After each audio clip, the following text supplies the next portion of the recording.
Salam sejahtera Bapak, Ibu, dan Saudara-saudari yang dikasihi oleh Tuhan Yesus. Mari kita puji Tuhan saat ini dan kita nyanyikan pujian bagi Tuhan.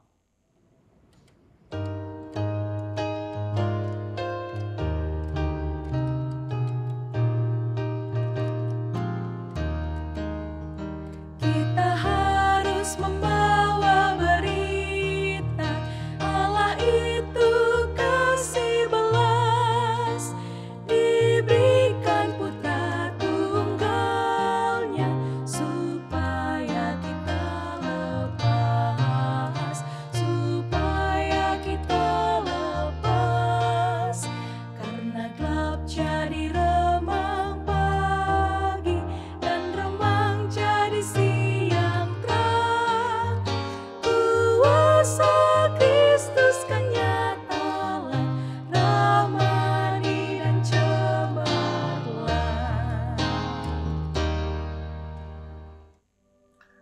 Kasih karunia dan damai sejahtera yang dari Allah Bapa dan dari Tuhan Yesus Kristus bagi kamu sekalian. Amin. Bapak Ibu yang dikasihi oleh Tuhan, firman Tuhan bagi kita saat ini yaitu yang tertulis dalam Mazmur 6 ayat 2. Demikian firman Tuhan. Kasihanilah aku Tuhan sebab aku merana, sembuhkanlah aku Tuhan sebab tulang-tulangku gemetar. Demikian pembacaan firman Tuhan Bapak Ibu dan Saudara-saudara. Mazmur 6 ini adalah mazmur yang membicarakan tentang pertobatan, di mana pemazmur Bapak Ibu dan Saudara-saudari memohon kepada Tuhan tentang belas kasihan Tuhan atas kehidupan pemazmur pada waktu itu. Daud yang menuliskan ini, di mana situasi yang sangat sulit yang dialami oleh Daud, sehingga dia memahami bahwa situasi yang menyeramkan, yang sulit itu ibarat sebagai hukuman Tuhan, amarah Tuhan, sehingga membuat tulang-tulangnya menjadi gemetar dan dia sangat merana. Walaupun demikian, pemazmur sering memahami bahwa ketika Tuhan membiarkan sesuatu yang sulit datang ke tengah-tengah kehidupan seseorang, apakah itu orang yang dikasihi Tuhan, atau orang itu ketika sudah percaya kepada Tuhan kemudian dia melakukan sesuatu yang salah sehingga sesuatu yang sulit itu datang ke tengah-tengah hidupnya. Sebenarnya hukuman itu atau peristiwa yang menyesakkan itu bukanlah cara Tuhan untuk menghancurkan atau membinasakan seseorang. Namun itu adalah cara Tuhan bagi seorang untuk supaya seseorang itu mengingat Tuhan dan kembali kepada Tuhan. Dan dalam situasi yang demikian Tuhan senantiasa selalu menyembuhkan orang-orang yang dalam keadaan kesesakan. Tuhan selalu memberikan semangat yang baru kepada mereka, supaya mereka itu memperoleh semangat yang baru. Mereka akan penuh semangat dan melihat jauh ke depan bahwa Tuhan sebenarnya selalu menyertai orang-orang yang dikasihinya. Oleh sebab itu Bapak Ibu dan Saudara-saudari, ketika kita melewati hal-hal yang mungkin buruk atau hal yang sangat sulit sekali, mari kita lihat bahwa sebenarnya Tuhan bekerja untuk memulihkan kita. Dan segala sesuatu yang buruk itu ada hikmah di belakangnya, sehingga kita mengingat bahwa dengan tangan Tuhan yang kuat, kita akan dipulihkan. Dengan tangan yang Tuhan yang begitu kuat, bahwa kita akan diselamatkan dari peristiwa-peristiwa yang menyesalkan. Karena kita tahu Tuhan Yesus sendiri telah melepaskan kita dari hal yang menyesakkan, yaitu akibat dari dosa.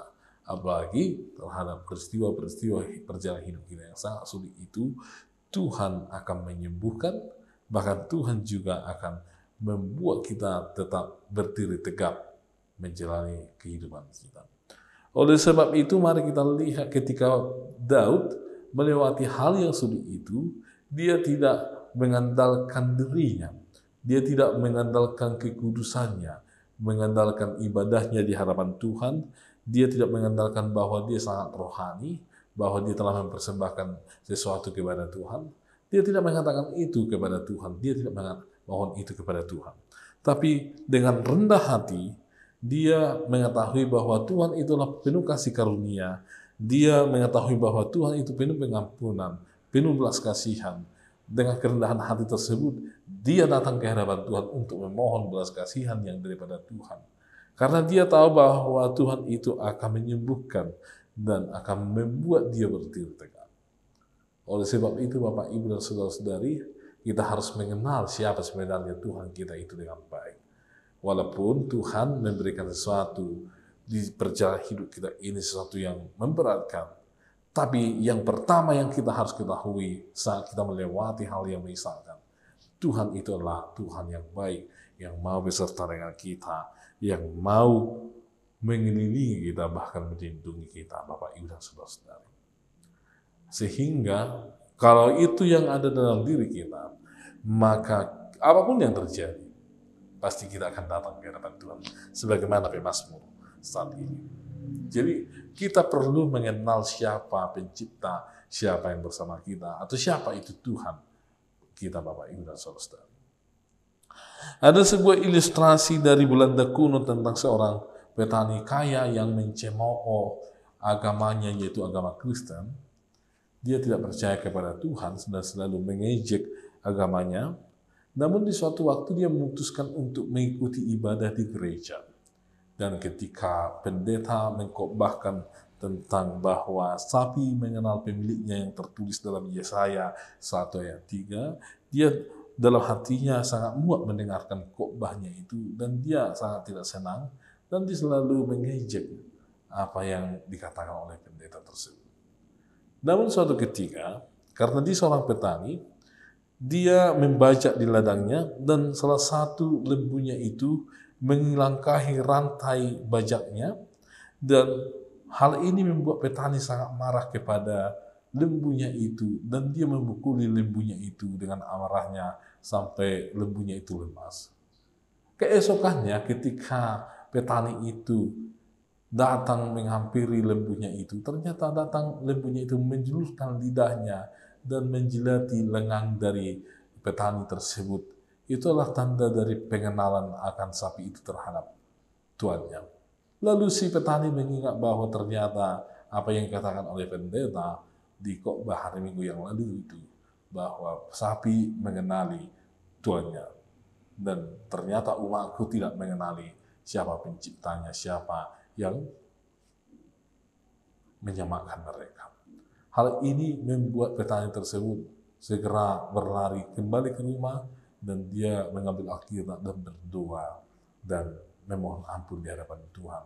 Dan di hari berikutnya dia membuat dipalang di kandang sapinya, dituliskan di situ, sapi mengenali pemiliknya, untuk mengingatkan dia bahwa kemurahan, pengampunan, dan kebaikan selalu ada dalam Tuhan, di mana Tuhan tidak menghukum dia, tidak menjadikan dia menjadi sesuatu atau memberikan sesuatu yang buruk kepada dia ketika dia melupakan Tuhan. Tapi ketika dia datang memohon ampun kepada Tuhan, Tuhan senantiasa menerimanya dan memulihkannya menjadi seorang yang percaya. Karena Bapak, Ibu, dan saudara-saudari yang kasih oleh Tuhan, mari kita kenal Tuhan kita itu. Dia adalah yang Maha Penyembuh, yang Maha menolong kita, bukan hanya sebagai oknum atau Tuhan yang mengintip kesalahan kita lalu membuat hukuman yang besar atas kehidupan kita. Tapi Tuhan adalah penolong, penyayang, dan bahkan tidak membalaskan setimpal dengan kesalahan kita. Amin. Kami bersyukur bahwa Tuhan adalah Tuhan yang begitu baik, yang mau mendengarkan doa, mendengarkan segala sesuatu pergumulan hidup kami. Dan Tuhan tidak merencanakan sesuatu yang tidak baik atas hidup kami, atas kelalaian dan perbuatan kami yang salah. Itulah kebaikan Tuhan yang senantiasa mau memberkati dan melindungi kami, walaupun kami sering tidak melakukan yang sepadan dengan kehendak Tuhan. Ya Tuhan Allah, berkatilah jemaat-Mu, dimanapun mereka berada, lindungilah, jauhkan mereka dari mara bahaya, dan Tuhan berkati keluarga dari jemaat-Mu ya Tuhan. Berkati mereka ya Tuhan, jemaat-Mu yang dalam beban berat, yang penuh pergumulan. Luputkanlah mereka ya Tuhan, agar kiranya mereka penuh sukacita. Berkati jemaat-Mu ya Tuhan yang berulang tahun dan yang merayakan kebersamaan bersama keluarga, agar mereka semakin bersyukur atas kebaikan Tuhan atas hidup mereka. Kami juga berdoa ya Tuhan, buat bangsa dan negara kami, lindungilah. Berikanlah hikmat kepada para petinggi-petinggi di pemerintahan tengah-tengah bangsa kami, agar dengan hikmat Tuhan mereka mengendalikan roda pemerintahan tengah-tengah bangsa kami. Kami tahu bahwa kami adalah manusia yang penuh dengan dosa, ampuni kami, sehingga kami layak di hadapan. Hanya dalam Kristus Yesus kami berdoa dan mengucap syukur. Amin. Anugerah dari Tuhan Yesus Kristus, kasih setia dari Allah Bapa dan persekutuan Roh Kudus menyertai kamu sekalian.